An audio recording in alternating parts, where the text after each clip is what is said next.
plushie. I've got a little robot back here on my desk, and some stickers. And if you complete some of the scans in this workshop by, I think it's tomorrow.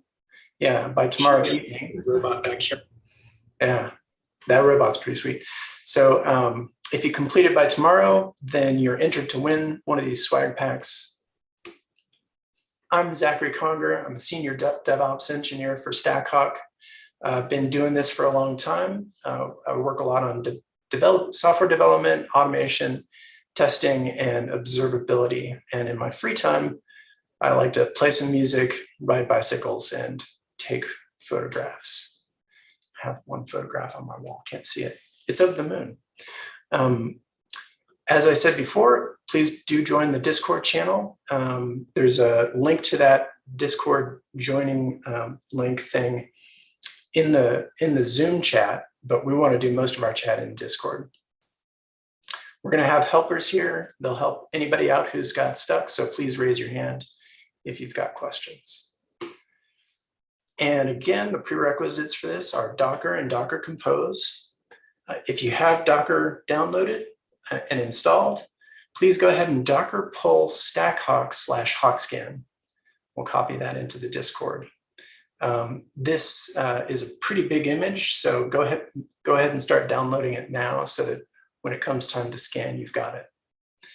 And then finally, we're going to fork this repository off GitHub. It's called Vuln GraphQL API, and it's just a simple test app that we can scan. That is github.com/kaka/vuln-graphql-API, and we'll paste that into the Discord channel. All right. So GraphQL Dast scanning. First off, what is GraphQL? GraphQL is a query language and an API. It is characterized by generally a single endpoint URL, which is /GraphQL by convention. And from that URL, you've got access to the entire API. You can run queries, which return queried data. You can run mutations, which also return queried data and can also update data in the database. All of these things are by convention. It's a very flexible API. So you can have queries that mutate the data and mutations that don't. And it's also characterized by the ability to introspect GraphQL and return schema information and information about objects and types and such in the database. And Hawkscan, StackHawk Hawkscan makes use of that to reckon your GraphQL endpoint and understand what it can scan and how it can try to break it. What is Dast? So StackHawk makes a Dast scanner called Hawkscan. And Dast stands for Dynamic Application Security Testing. And that's a mode of security testing that scans a running application. So you run your application, you have it listening on a port, and you scan it with Hawkscan. And Hawkscan sends probe requests in and analyzes the responses that it gets. And based on the responses it gets, it tries to determine if there are security bugs in your application. And then it will report on them. StackHawk produces a Hawkscan, which is a modern dynamic application security testing, or DAST tool. Our scanner technology is based on the open source OWASP ZAP project. It's packaged as a Docker container, which is why we have this Docker requirement. It uses a simple YAML configuration, and that's the key to making it pretty easy to configure and instrument in your CI/CD pipelines. The idea being that we want you to test your application every time you make a change and commit that change to Git. So we've also, on the back end, we've got an online platform for scan tracking. And that platform also allows you to integrate with Slack or MS Teams so that you can integrate and notify your team when there are scans and when you get scan results. We've also got Jira integration for triage and collaboration. So as scan results come in, you can assign particular bugs to developers through Jira. And if any of these integrations aren't enough for you, we also support webhooks. So any sort of scan data that you get, you can send a webhook to some webhook endpoint and deal with it how you will. And in addition to all of that, we've added a lot of special GraphQL scanning enhancements to better be able to understand the GraphQL endpoint that you've got and do a really thorough scan without taking forever, both of which can be problems, the thoroughness and the length of the scan.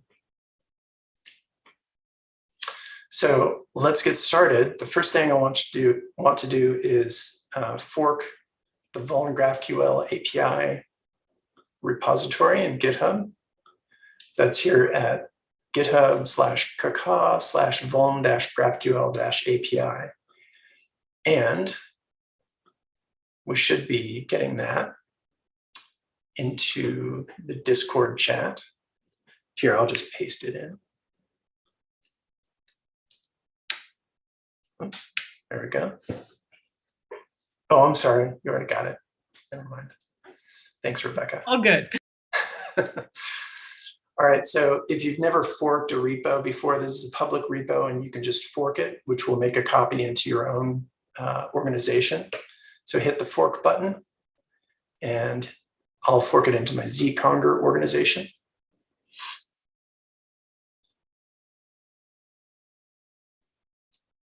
And it just takes a moment.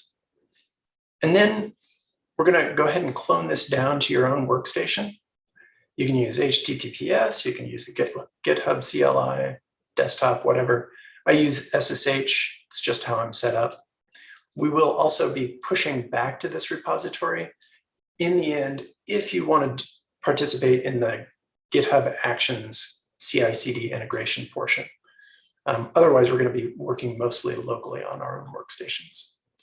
So I'm going to copy that. I'm going to say, go into my favorite directory for doing these things. I will git clone the link that it gave me and copy it down. So everybody else should be cloning this. I think we might stop here for a moment just to make sure people are caught up. The next thing that we're going to do is open this in your favorite text editor or IDE, what have you. But you'll want to have a command line interface right here in this directory. So I'll cd into the cloned repository directory.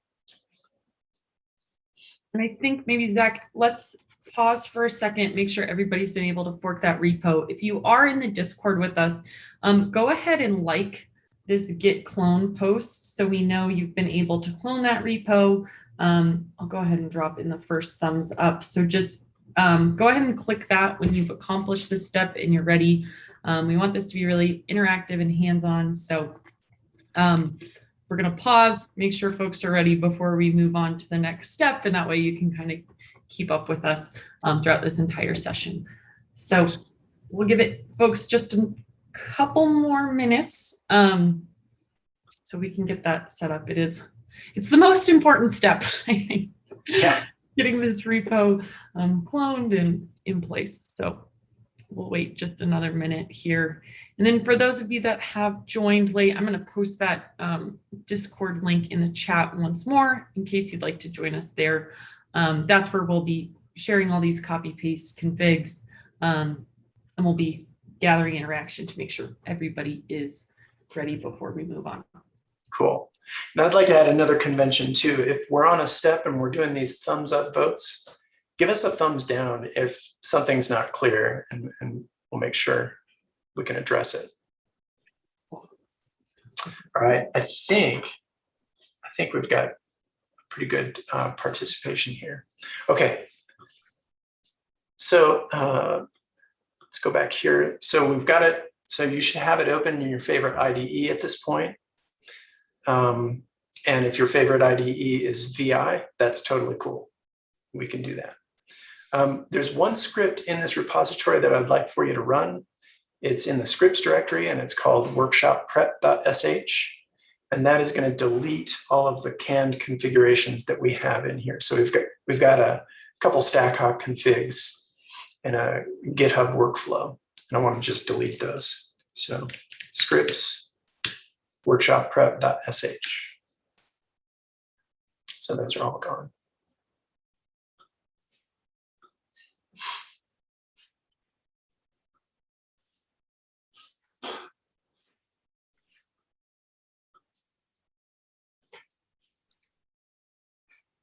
The next thing we're going to do is run this app, and I'll wait and make sure everybody's given the thumbs up that they've run that script. And I guess I should add, we also have Nick from the StackHawk team here to help. He's listed in the Discord chat as a moderator. So if you run into any problems, definitely feel free to DM him and he can help you along the way as well. Thank you, Nick. We're very grateful that you're here. Thanks, Nick.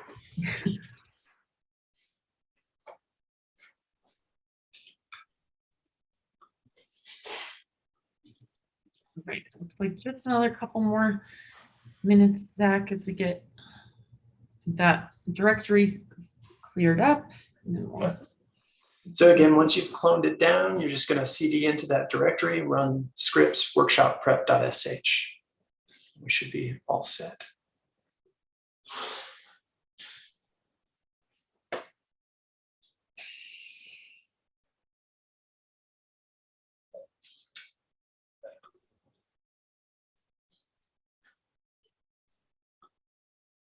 Now, while folks are working on that script, getting into the directory, firing this up in your IDE, I want to give you just a quick tour of what this Docker file is doing and what this app is doing. So the Docker file, of course, builds a container that has this app in it. So if, I don't know how many people have used Docker a whole bunch, but basically we're going to pull down a Docker image called Node that has Node.js built in. And we're going to run a couple commands, expose port 3000, which is the port that this JavaScript application listens on. It's a JavaScript application using the Express framework for web service. I'm going to install a few applications, copy the application into the GraphQL directory. And then finally, it creates an entry point, which is that whenever you run this container, it's going to fire up this Docker entry point.sh. That entry point script just runs the GraphQL app. In addition to that, there's a Docker Compose file. So Docker Compose is a utility that allows you to orchestrate different containers on your workstation and fire them up in a sequence. This one's super simple, even though it looks a little complex. It just fires up the application, builds it if necessary, and makes sure that it's port forwarded to port 3000 on your workstation so you can reach it. So once we do a Docker Compose up, it'll build it and it will fire it up, and you should be able to listen and you should be able to reach it on your browser. And Zach, we did get a question about Docker Compose. If someone can't get Docker Compose to work, do they just need to make sure they have the latest version of Docker? Or it also, I'm thinking, could be the hyphen issue in Docker Compose. Could you walk through a couple troubleshooting issues there? Yeah. Do that in a moment if that's better as well. Yeah, we can do that. So there's two versions. So Docker Compose is used to be shipped as a separate application. So if you say Docker-Compose, that's the old version. Let's see what I get if I run that by itself. Yeah, if you run Docker-Compose and you get some help text, that means you've got the old version. Syntax is exactly the same, except there's a hyphen between Docker and Compose. In really, really new versions of Docker Desktop for Mac and Windows, you can also type in Docker Compose without a dash, and you've got Docker Compose built in. So if I do that, I should get some help text too. Whichever one you use, totally your preference, they both work fine. Awesome. Thank you, Zach. Yeah. Shall I move on to running this application? Yeah, that would be great. Cool. Okay, so we're going to build it and run it.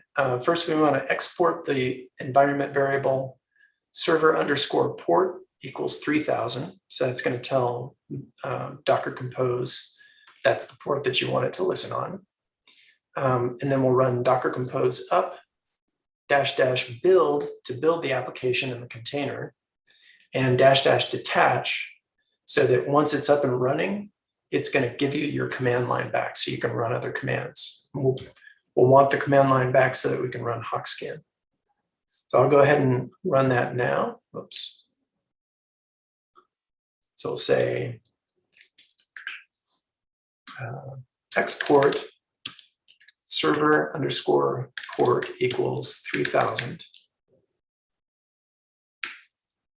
And Docker -compose or Docker -compose, whichever one you have, up to bring the composition up, -- build to build the container, and detach to give me my terminal back once it's up and running. So we'll see a little bit of text here. It's telling me that it's building it and running it. And of course, I've already built and run this before, so it came up for me pretty much instantly. It's going to take you guys probably a minute or two for it to completely build and run. But when it does run, you should get, at the end, you should have a little text message that says container vuln GraphQL running. And you can double check that by saying Docker PS. It'll show you everything that you've got running under Docker. And included among those should be a container with the name vuln GraphQL.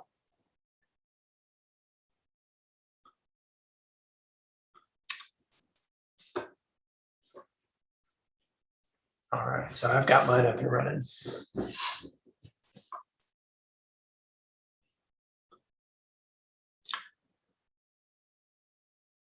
Now, if you've got yours building, I'm going to preview, I'm going to show you this application from my browser. It's up and running. It's listening on port 3000. This Docker PS command line just shows you all of the containers you've got running. So it shows you there's that command that it started when I ran the container. Oh, it's been up 21 hours. Mine's actually been up for too long. I'm gonna bring mine down. Don't do this at home. I'm gonna bring mine down and restart it just in case I've got corrupted data in there or something from previous scans.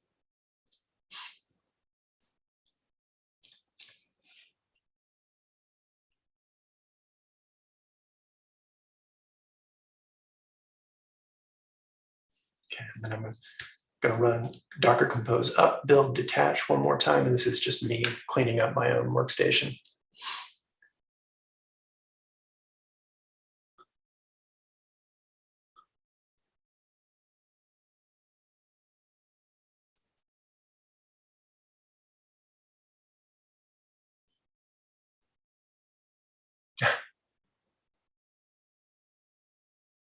Failed to solve. Okay, so I'm seeing a problem in the chat. Let me take a look at this.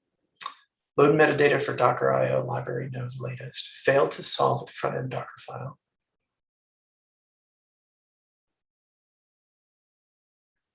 Yeah.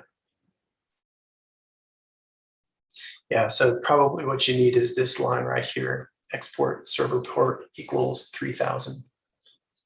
The spelling and capitalization is important. I should have made that more clear in the copy paste. Sorry about that.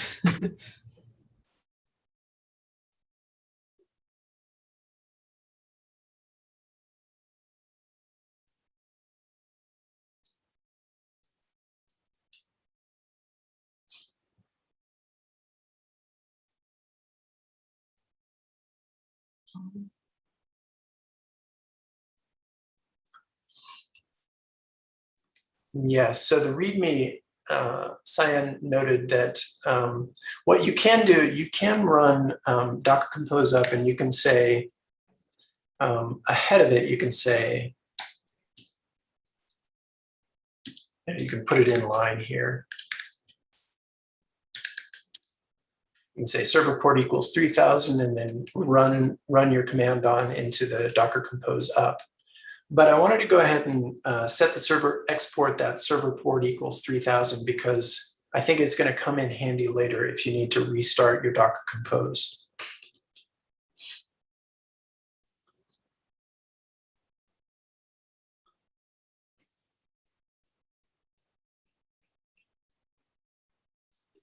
Yeah, in the Docker file, port 3000 is the default.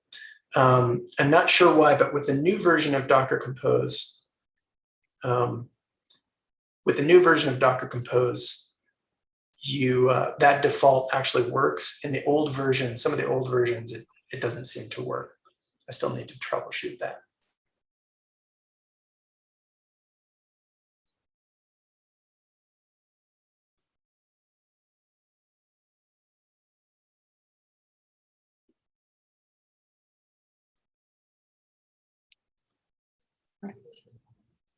All right. Looks like we're still having a few issues on that Docker Compose. If you are running into problems, definitely feel free to post those right in that main channel. You probably aren't the only one running into whatever you're running into, so we'd love to help you troubleshoot that for everyone, everyone's benefit. Or also feel free to reach out to Nick, whichever you feel more comfortable with. We'll give folks just another moment or two to get that Docker Compose up and built. And if you are able to do that successfully, please give that post that I posted a like, so we know everyone's kind of following along and ready for the next step. Yeah, and so sorry about that. So if people are now exporting that server port equals 3000, probably going to take another minute or two for them to finish the build. Okay, wonderful.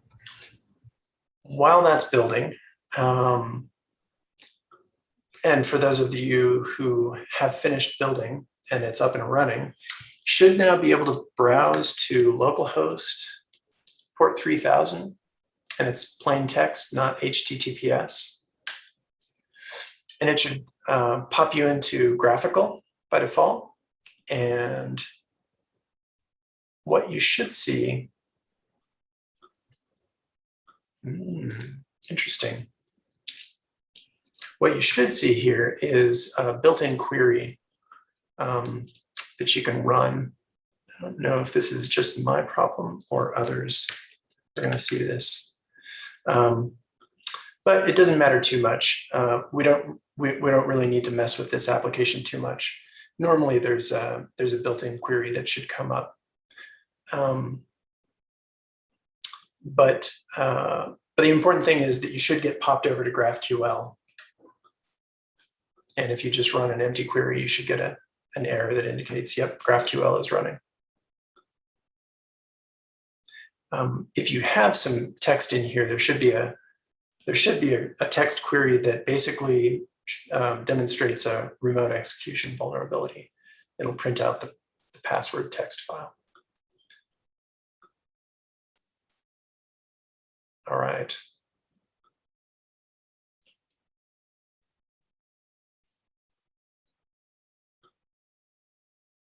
All right. I will drop in another. I'm going to drop in the local host. And it's no HTTPS. Is that right, Zach? I just want to double check that before I paste it. Yeah. It's just localhost 3000. Okay. If you are able to get that app, if you see that app up on localhost, give us a like so we know you're with us. The Docker has run and you're ready to move on. And otherwise, we'll wait. Want to make sure everybody can get the app up and running before we get going with scanning. Yeah.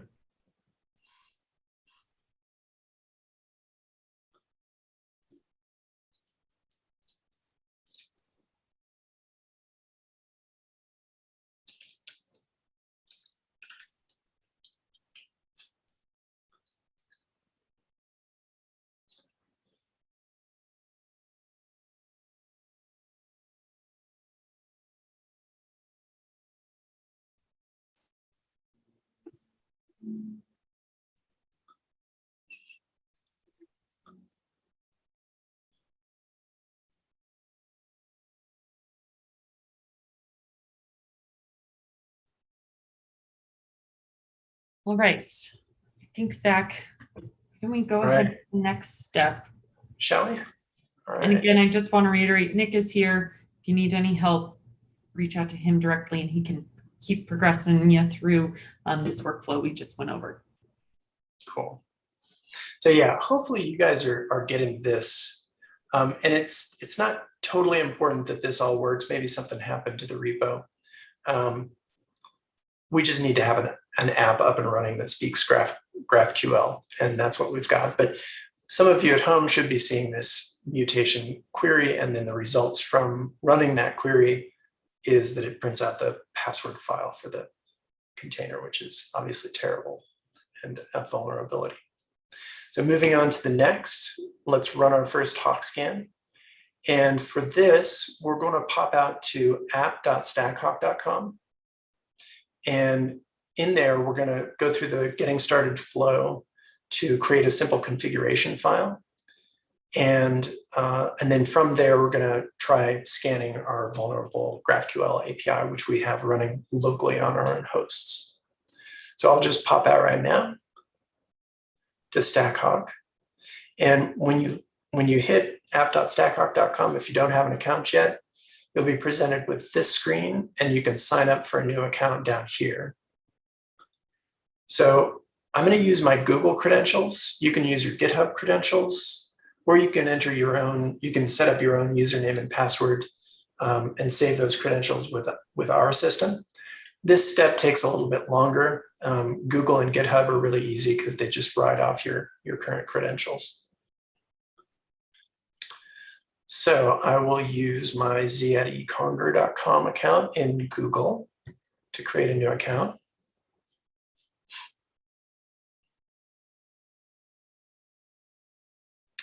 Once you're logged in, you'll get presented with this welcome screen, and it basically just tells you what you just did. If it finds a profile picture for you in your credential store of choice, it'll pop it up here.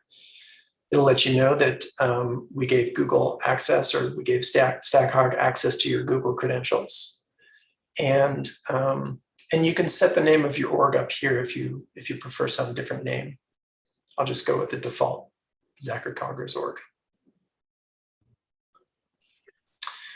Here you select your plans. So pro accounts, you can start a 14-day trial, but I recommend that you just do a free developer account. So that's free forever.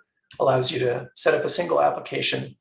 You can do unlimited scans and CI/CD automation. Then on this screen, you can choose, let's choose scan my application, because we're going to be scanning our GraphQL application. If you wanted to later, you could also set up the Google firing range, which is like a giant vulnerable application in the cloud. But we want to choose our own for now. Hit continue. And we get dropped into the getting started flow. So from here, it's going to help us set up our first application and set up our StackHawk.yaml configuration file for that application, and gives you an option to pop out to documentation. And Zach, I'm going to pause you for a moment here. We did get a couple questions in the Discord around the localhost app, so I want to address those before we move on. So the first one is this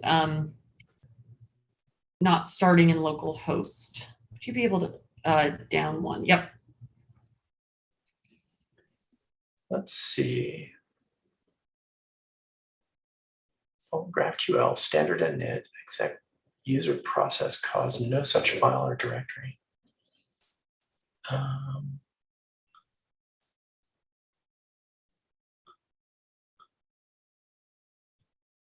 Nice.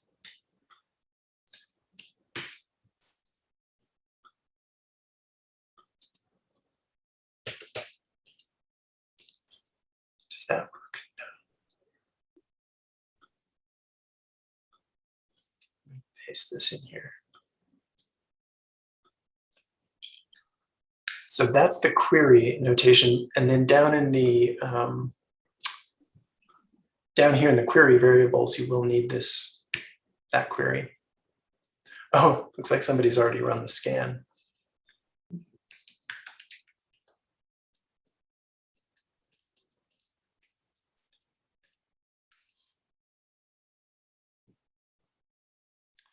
So let's see, I'm not sure about the standard init Linux Go 228 exec user process cause no such file or directory. Are you in the right directory, Ben? You should be in the repository directory where the Docker file and the Docker compose file are found.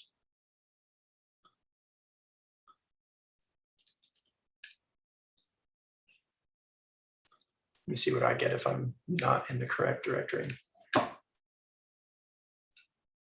Yeah.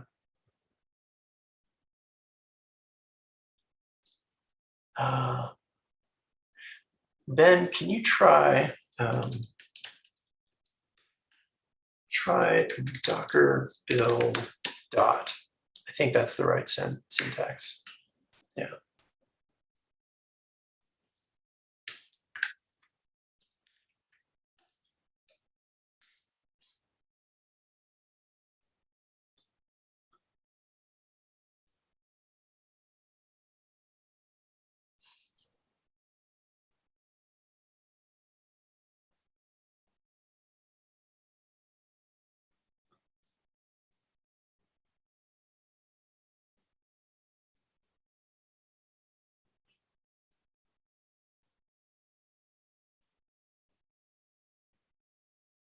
Great.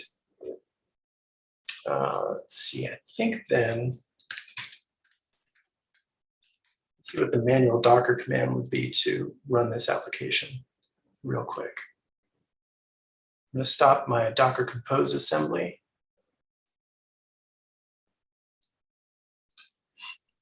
And then if you have built that image, let's see.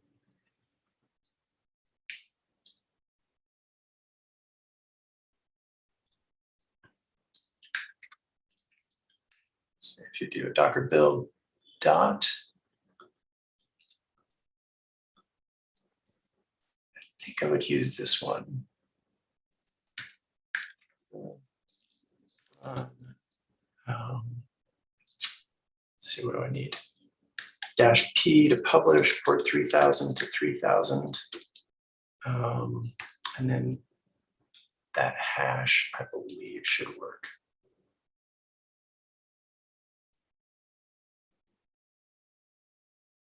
API started, so try that. So once it writes the image, just take that hash file, do docker run this thing, and I'll print out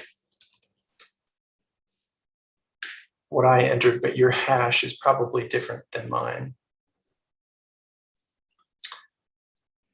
And you may need to open another window because I think that locked up the terminal. Let me make sure that I can still get to that. Yep.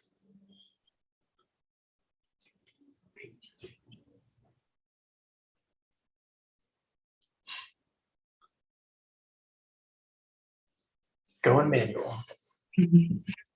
All right, wonderful. So just want to reiterate also the step we were going over before that.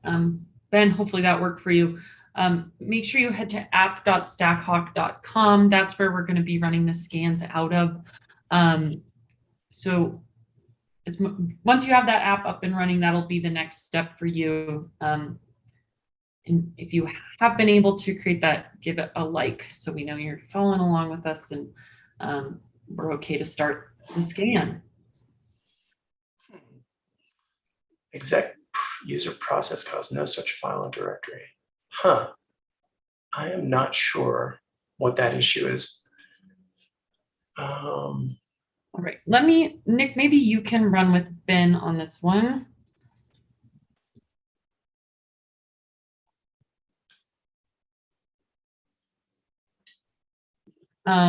Great. And then, Zach, why don't we keep going? I just know we're going through our time here, so I want to make sure that everybody's security scanning that GraphQL app. Yeah.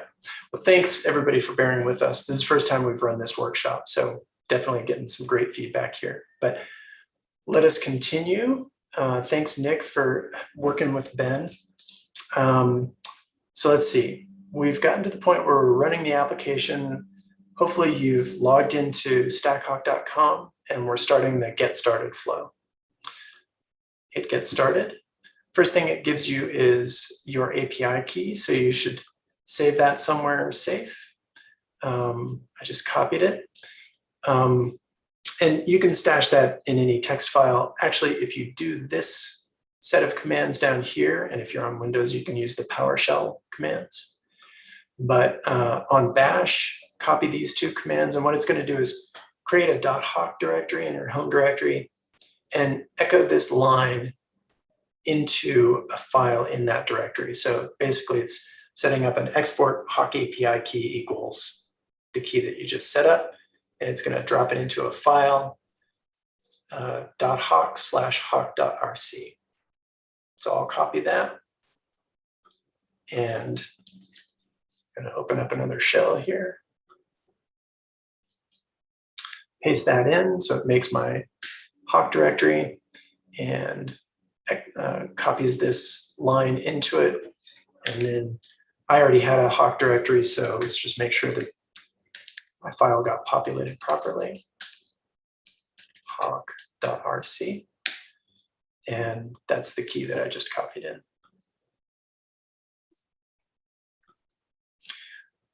Next step, create a new application. So in this step, let's just call it the same thing as the repo name. So vuln GraphQL-API. And the name is arbitrary. You don't have to worry about spelling or anything. The risk level of the application, I'm going to call it low. This risk level and data type don't really affect the scan in any way. You can choose whatever value you like. It's just for reporting down the line. So I chose risk level low and data type unknown. Next, I'll select an environment. I'm going to call mine development. So the idea behind environments in StackHawk is that we expect that for each app that you have, you might scan it in different environments, like development for your workstation, or integration for your integration environment, production for your production environment, and so forth. And the host that we're going to be scanning is localhost :3000. And this is all arbitrary and correctable in the future, but these two values are going to be used to set up your initial configuration file for StackHawk. So I'll hit next. And it has created the app. You can see in the background, it's created an app card for me. Your application is going to have a unique ID associated with it. And you can get to this unique ID at any time from the UI of the application. And it's dropped that into a StackHawk configuration. So what you should do is download this StackHawk.yaml and put it into your repository directory. I'm going to go ahead and save it as StackHawk 5 in downloads, and then I'll go grab it. Open it up, let's see what we get. Oh, great. It's going to open up in Xcode. I don't really like Xcode very much, but come on, Xcode, you can do it. Think positive thoughts.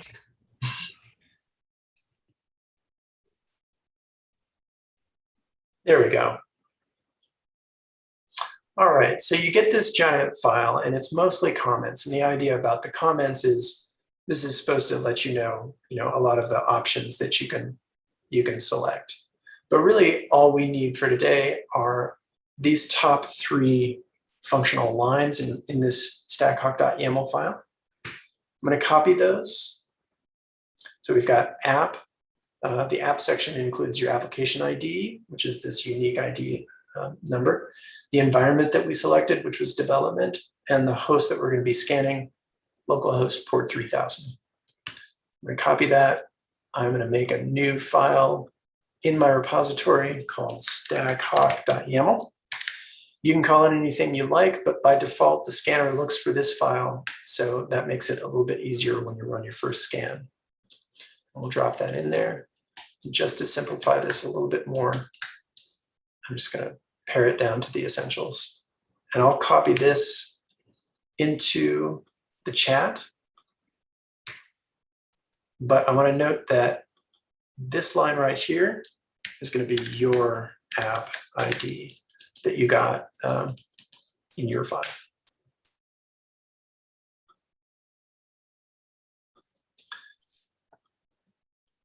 And save that at the base of your repository. And give me a thumbs up if you've gotten to this one. Like, I think we both posted that one. Oh, okay. Oh, sorry. I'm going to delete mine. Just make sure to like Zach's. Thanks, Rebecca. And if anyone needs us to re-go over how to create that StackHawk YAML file in the workspace, definitely let us know. I know we moved through that one quickly. So anything you need to see once more, let us know, and we're happy to replay.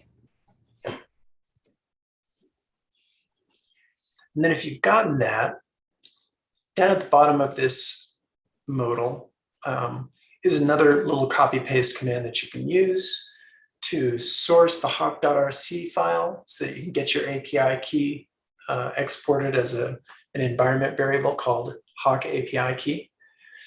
And then the next line is to run your first scan. So you can just copy this entire thing, paste it in, and you should get your first hawk scan.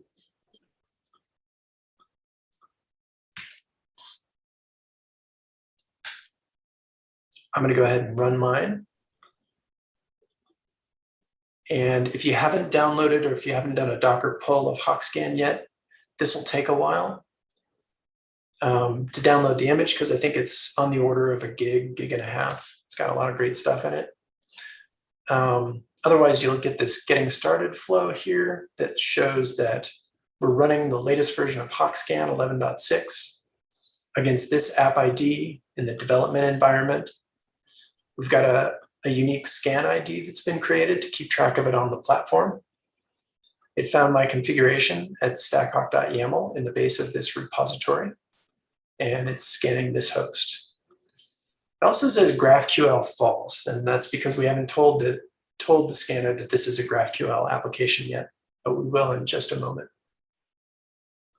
Finally, it says, hey, view on StackHawk platform, so you can actually click this link and go take a look at your scan results.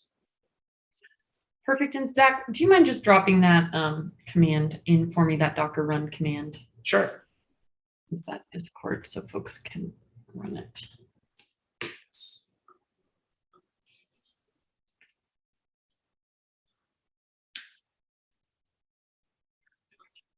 Okay, so the first line is source tilde.hawk/hawkrc, and the next line is Docker run this big command.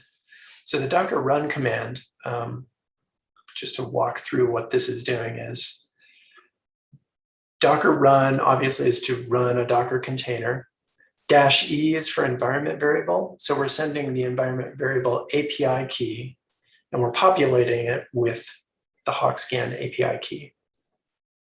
The container will pick it up and use it to connect to the platform. --rm means to remove the container once it's stopped running. So once the scan is complete, it'll wipe the container away for a clean slate for the next scan. -v means volume. So we're mounting the current working directory, which should be the repository directory that you're in, mounting that to a volume within the container called /hawk. And that's where HawkScan expects to find your configuration file and your repo. It can also take a look at your repo contents and start to guess about what kind of application it's going to be scanning. -it means interactive and TTY, and that's so it can print this output to the screen as it runs. Then finally, StackHawk HawkScan latest is the latest version of the HawkScan image that contains all this code for scanning your code.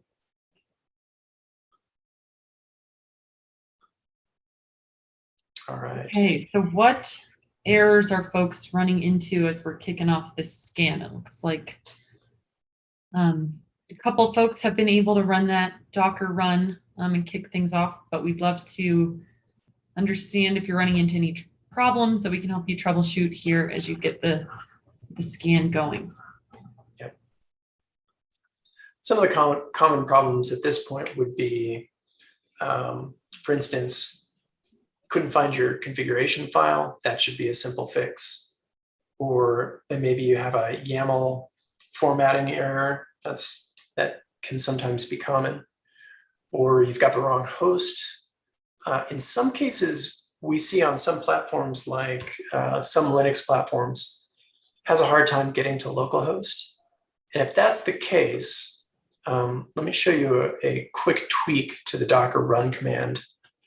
You can also run, let me just copy paste that. You can do this Docker run command, and you can add in -- network host. Network host gives this Docker container access to the full network stack on your machine. And a lot of times it just helps with those kinds of odd networking problems. I'll copy paste this in too. This should also work. I'm going to go ahead and run it just to make sure.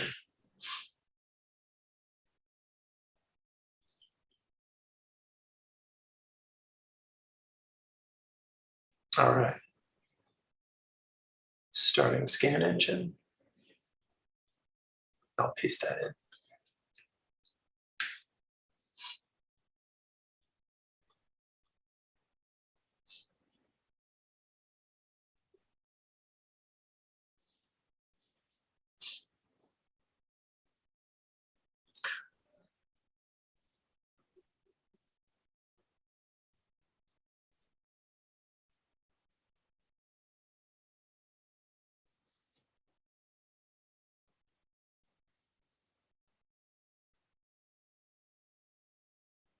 All right.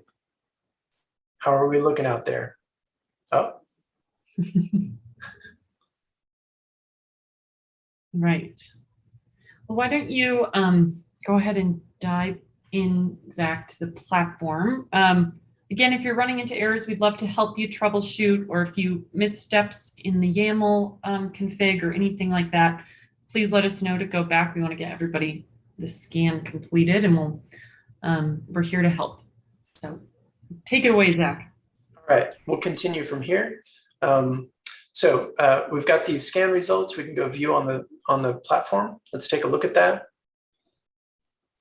And you can actually find it from the StackHawk platform as well. So if you go back to app.stackhawk.com, drop into scans, you should see at least one scan result. And if I drop into one of them, I'll see my results.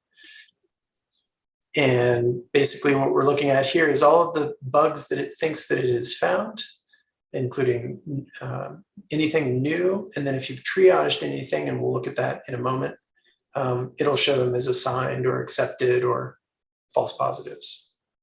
But this is great. This is our initial scan.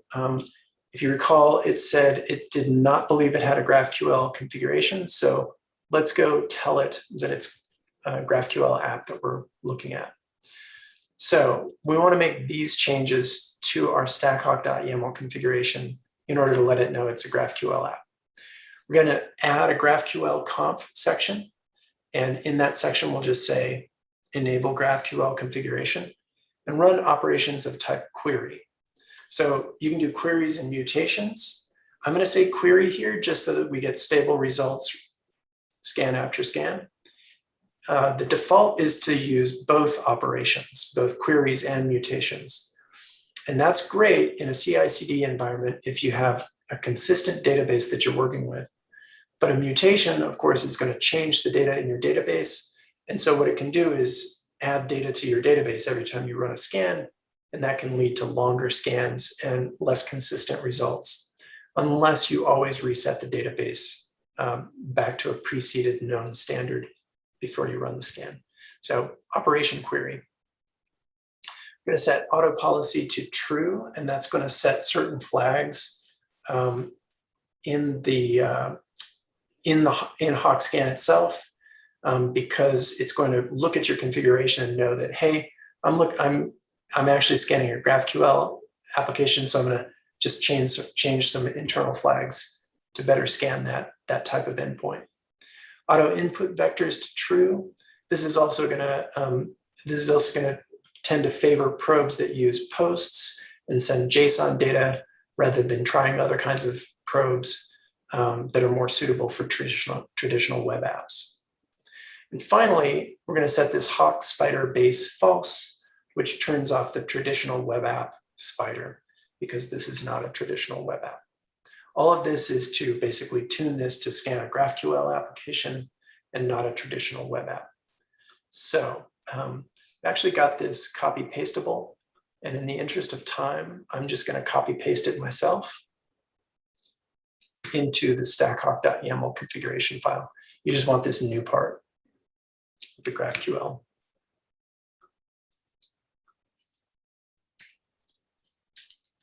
And here, be careful about formatting. Oh, oops.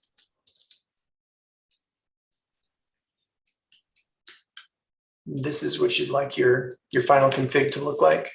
We're adding this GraphQL conf section, enabled true, operation query, auto policy true, auto input vectors true, Hawk spider base false.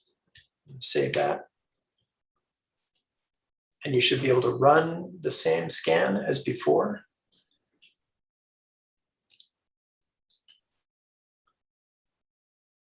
All right. Oh. Let me see if I can get this formatted a little nicer.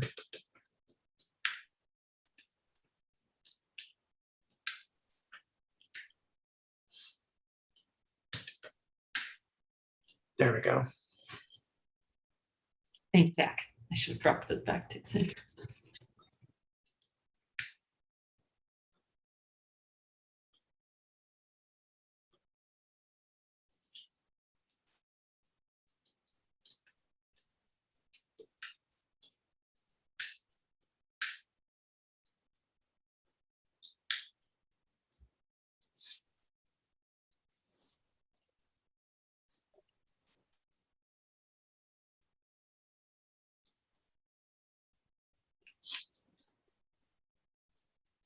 So let me know if you've gotten to this part, if you've gotten your configuration updated.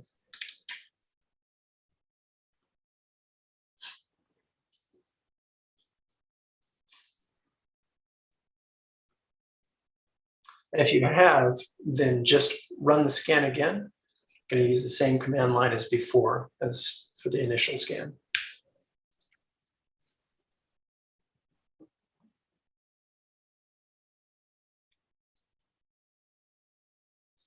And this time when it fires up, same information roughly, but this time it should say GraphQL true.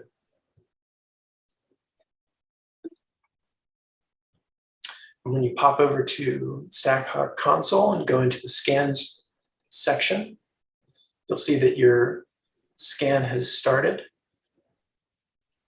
And it doesn't have data populated, but you should see this completed sort of status bar. And this is kind of neat. When it's running, you can look at the plugin summary and look at what plugins it's running and how far it has gotten. You can take a look at what paths it has discovered using the GraphQL introspection.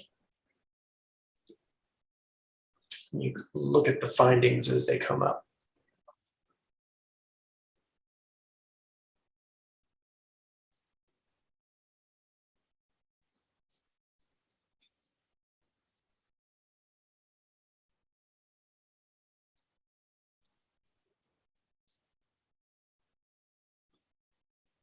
Right. And then as we look at these results, let me show you a few things about the StackHawk platform and what information you're getting in here. So I'll take a look at the SQL injection error that it found. And if it found it on multiple paths, it would list out all of the paths here. But in this detail view, what it's showing you is, hey, here's the problem that I found, and here's the path that I found it on. So as a query operation, if it's a traditional web app, these would be URL paths. But since it knows it's a GraphQL app, it said, hey, I tried to do this query, tried to do a search.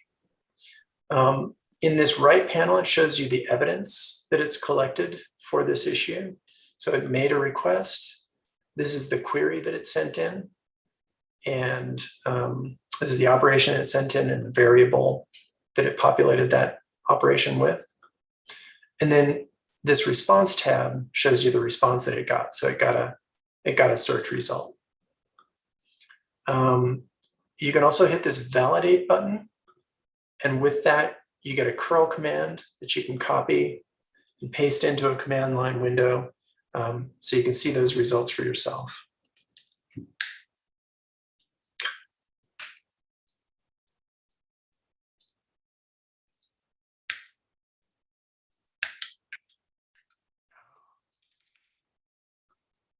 Here, let me see if I can copy paste it.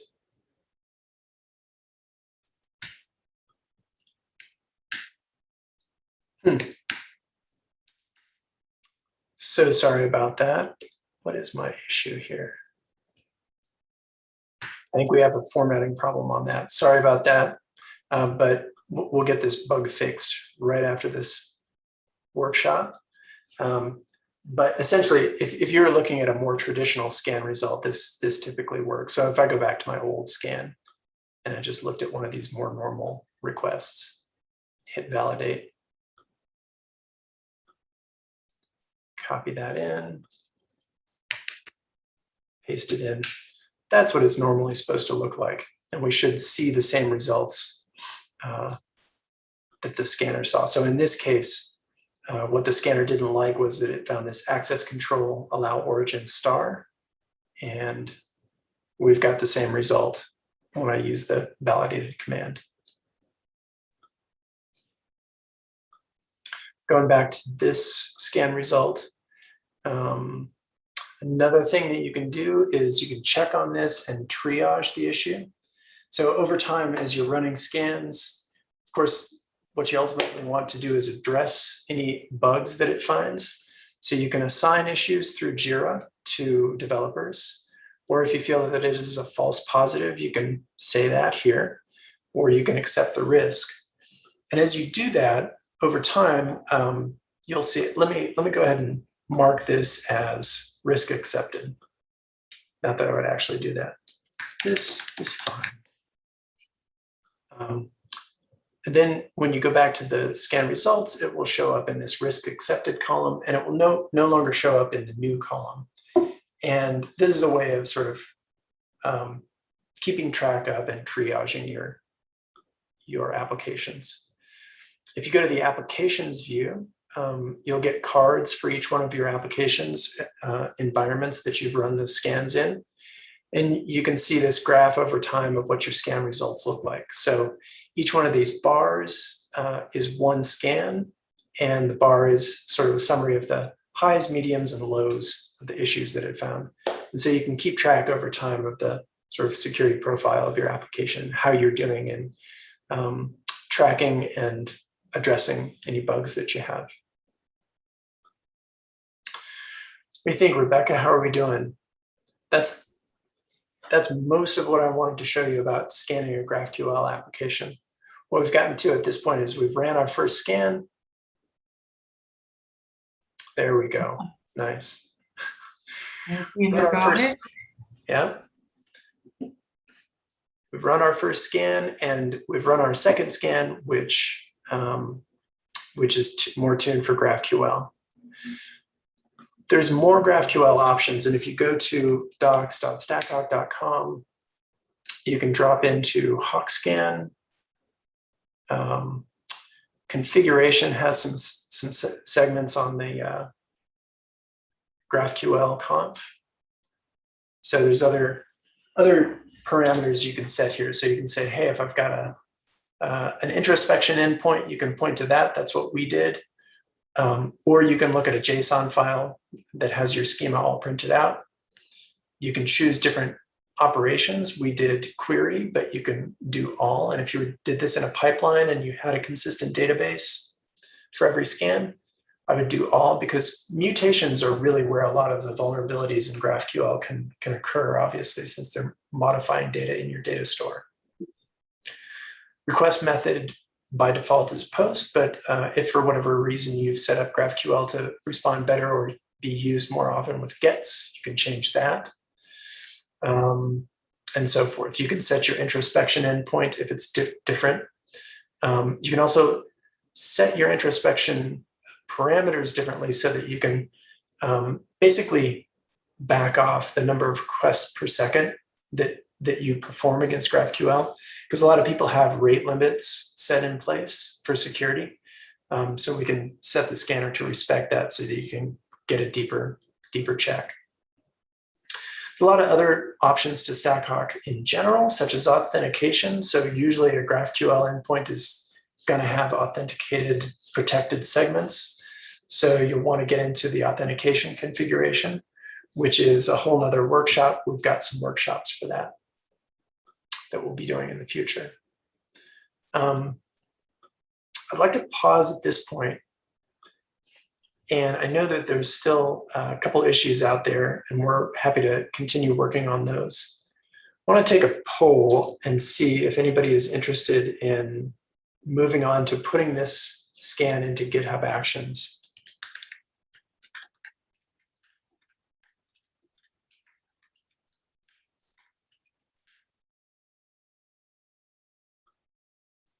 We are, of course, over our time. So if you don't have time to stay and would like to jump, we completely understand. But we did just want to put this option out there for folks. Maybe while people vote on that, and I'm not saying no, Zach, I'm not saying I don't want to see it. I am just going to add a thumbs down. So if people have to jump or they don't have time, feel free to select either one of those. So of course, my heart is yes, GitHub Actions. It looks like someone ran into a question a few minutes ago, which is when they're running the Docker run command, it only returns a blank prompt. That was at 11:01. I think Nick is kind of working on it with Bruce, but I just wanted to raise that in case anyone else has run into that, and if you have any ideas there. Run a mutation query, ran the shell scripts, Docker run, API key equals that, remove volume. Bruce, are you running Windows? No, this should still work. Oh, I know. If you're running Windows, there's a different command to get your current working directory. No, not running Windows. Okay.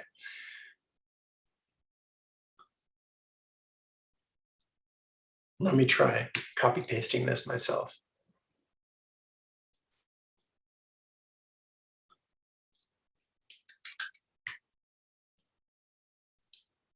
That should work. Oh, nope, that should totally work. Let's see. Yeah.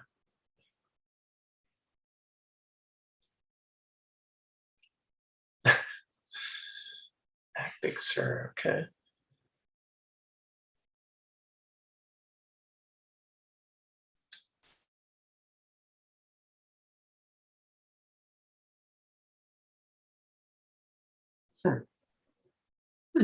Okay, this is an interesting.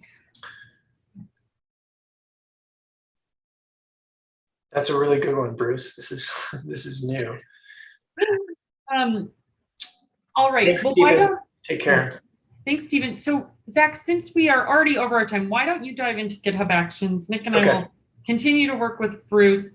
But I think there are folks that want to see this live in GitHub Actions, so would love to show that as well. Cool. Let's do this. What we need to do GitHub Actions, let me see if I have any notes for myself on the slide. So what we're going to do is we're going to take that API key and we need to stash it as a secret in GitHub Actions so that the GitHub Actions workflow can pick it up. And by the way, if you're not familiar with GitHub Actions, it is a full-on CI/CD platform that's built into GitHub. It's really nice. It's easy to configure. This is the configuration file that we'll be setting up right here. And what they call it a workflow file. And within a workflow file, you can name the workflow. You can say what sort of events will trigger the workflow. And we're going to say on push, which is anytime we commit and then push to GitHub, it'll trigger this workflow. And then you can set up a number of jobs. We're going to just set up a single job called HawkScan. And it's going to run on Ubuntu 20.04. So that is a full Ubuntu 20.04 virtual machine image with, I think, about 3.5, 4 gigs of RAM and a CPU.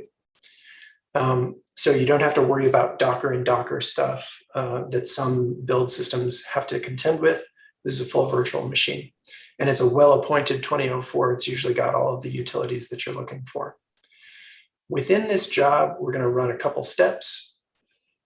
First, we're going to clone the repository. So we're going to check out all of our code. Then we're going to build and run our GraphQL API. So we'll basically use the same steps as we did before, run Docker Compose. They have the old version of Docker, so it's Docker-Compose. And then finally, we will run HawkScan. And running HawkScan is going to take the form of we've got our own custom GitHub action. So we'll just use the StackHawk HawkScan action, version 1.3.0, and we will feed in the API key from the secret store that we set up. So if you can find your API key, it should be stashed, if you followed along before, at .hawk/.rc. I'll paste this out to the chat.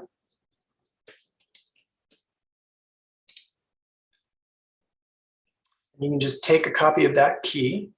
It starts with hawk.manynumbers, and texts.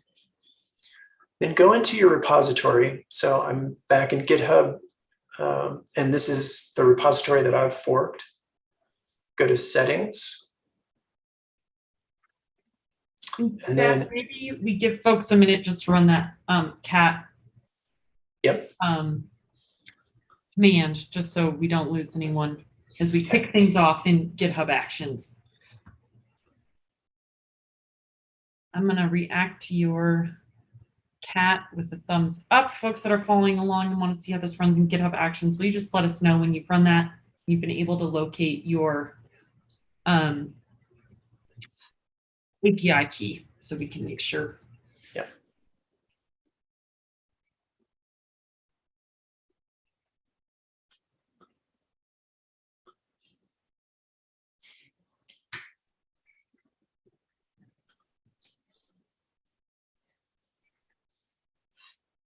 All right. And you're just going to drop that cat command into your IDE like Zach did over in his terminal window. Hesitant to move on because we haven't heard from anybody that they have been able to run that. Okay, looks like someone has been able to. Give it just a couple more moments here. Looks like folks are there we go. catching back up. You can also find that key. You can also, in StackHawk, you can create new API keys, and all API keys have the same functionality.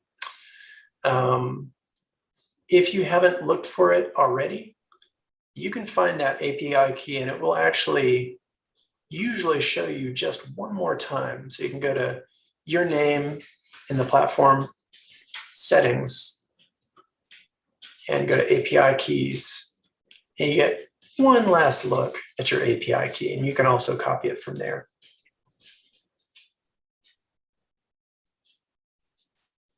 Right, and I know we have a couple of folks that fell behind during the previous session, Zach, so let's just make sure they're able to grab that API key as well, and they're just going to kind of rejoin us here in the GitHub Actions piece. So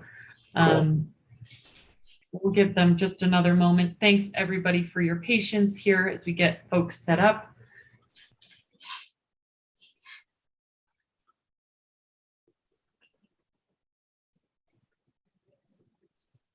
All right.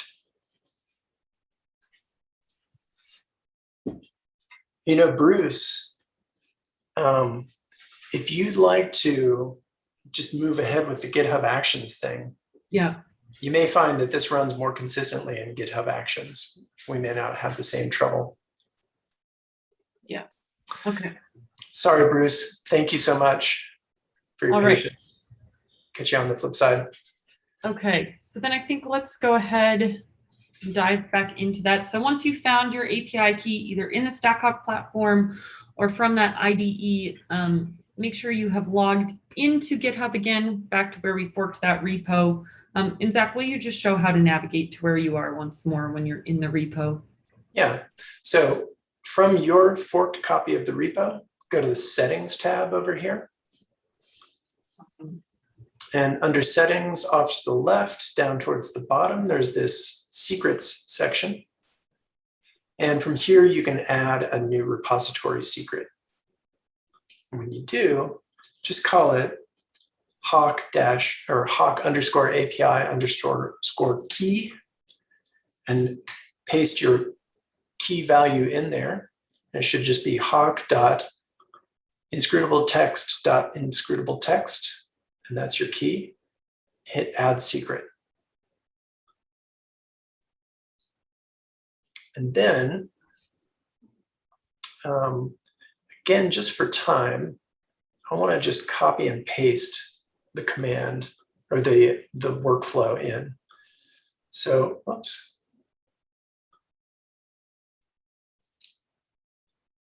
So I'm going to go to my cheat sheet. And you got this one, Rebecca? Yep, I got this one. Cool. So you're going to create a file called .github/workflows/hawkscan.yaml.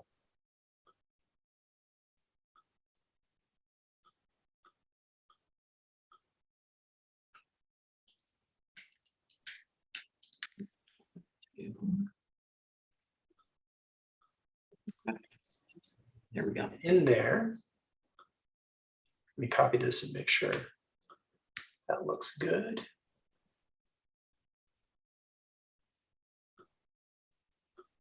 So in here, again, we've got, so I've just copied and pasted straight from the chat. And actually, Rebecca, there's one typo here. Back that up, one tab space. The run. Okay. The run. Yep. Okay. And same with uses and with. Okay. And I can copy and paste my copy in. Yeah, let's do, I mean, okay, I'll update that. You want to give it a gander? Oh, yeah. Yep, yours looks, oh, make sure that run lines up with name. Okay.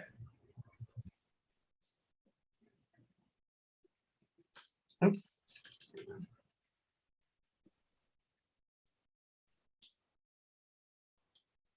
And then uses and with should also line up with name. Okay.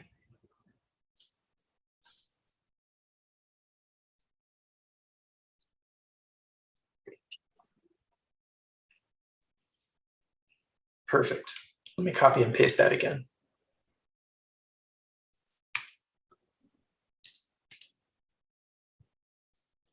Yeah, looks good. Okay.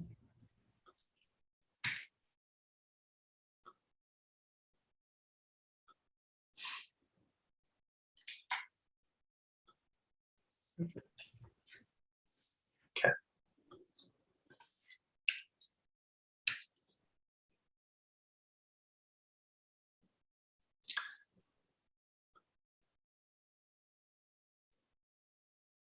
Hey, cool.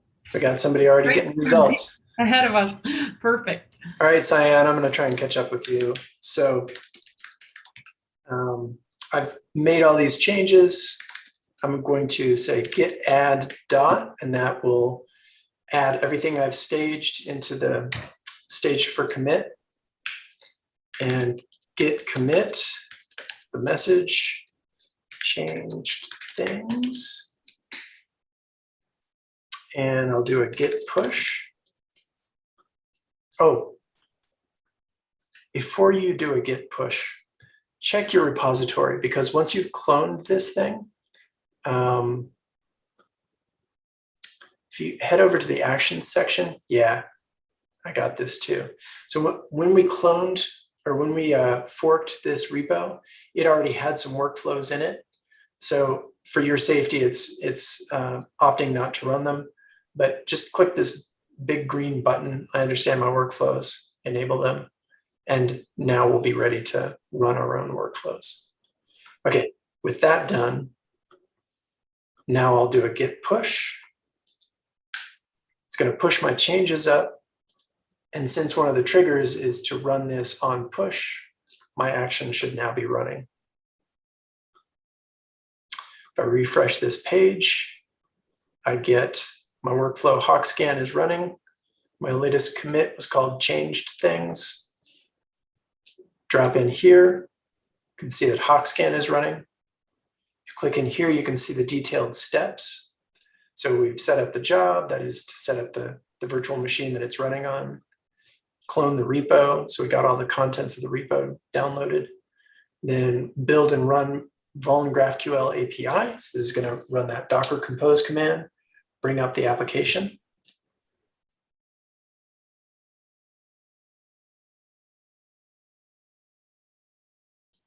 Building, building, building.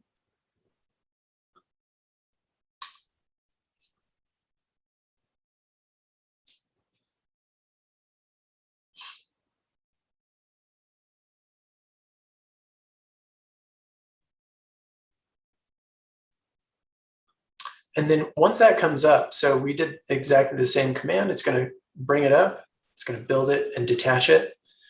So the cool thing is that can continue running in the background right there on the VM that's running up in GitHub's cloud. And then the next step is to run HawkScan against it. It's going to pick up that config file so it knows to scan localhost port 3000. And it pulls in our keys from the secrets that we set up.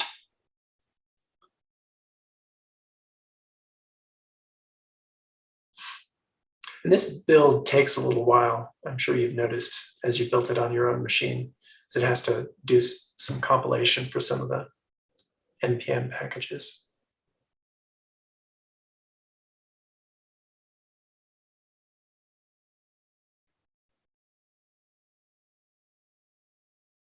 In fact, maybe while that's building, you can just go over folks that didn't see those commands you run in the IDE. I pasted them in, but maybe you can just quickly go over what Sure. once you've stored that API key once more.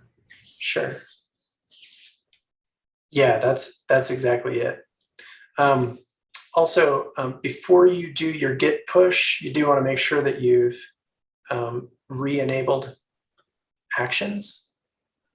And to do that, just go back into the Actions tab, and you should see a big green button here that says, yes, I understand, enable workflows.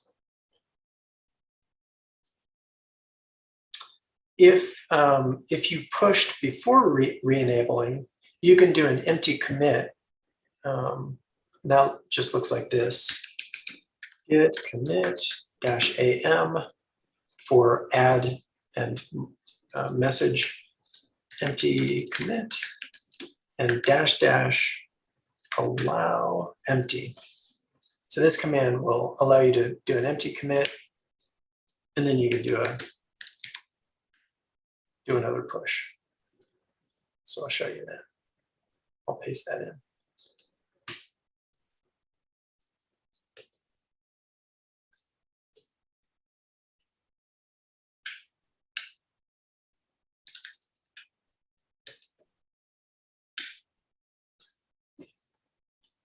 Do we have an architecture of the workflow diagram?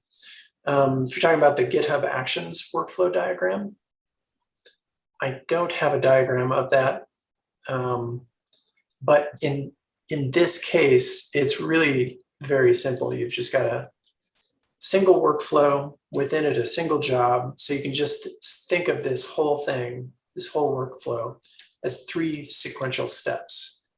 First step being to clone the repo, pull it into the virtual machine so that it has access to that StackHawk configuration. Then to build and run the GraphQL API application. So it does Docker Compose, brings it up, builds it, and brings it up, makes it listen on port 3000. And then finally to run HawkScan using the StackHawk HawkScan action. And you can search for this in the GitHub Marketplace. If you go to GitHub Actions Marketplace and search for StackHawk, I'll try it out. And we've got lots of information here about how to run this action.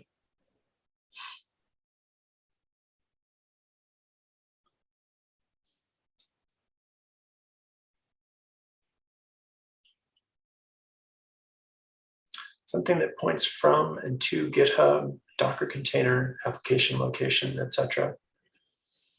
I don't have a diagram like that, but Terry, that's a great point. I think I should probably add that in to the next time we do this workshop, sort of give you a visual of what's happening. Thank you.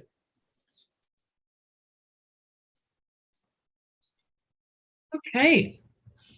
So are there any questions? Has anyone run into any errors as they're trying to input that workflow? I wanted to call it a workspace, but workflow configuration in GitHub, or running those Git commands to get the scan to kick off. So we're happy to help troubleshoot. Looks like a couple of folks have been able to get that scan going in GitHub Actions, but would love to help anyone that has tried and hasn't been able to quite get that kicked off.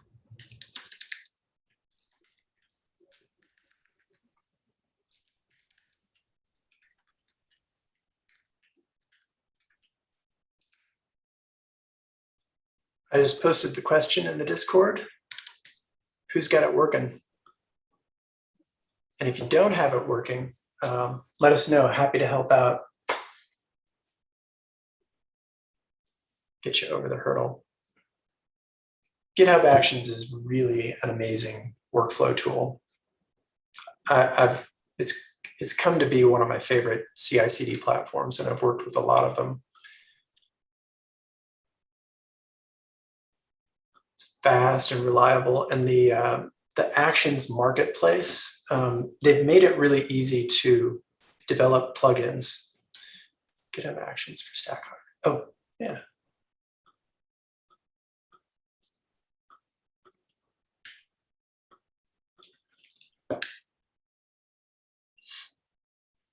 There's the URL. I just dropped it in to the chat so you can get to the marketplace for Actions.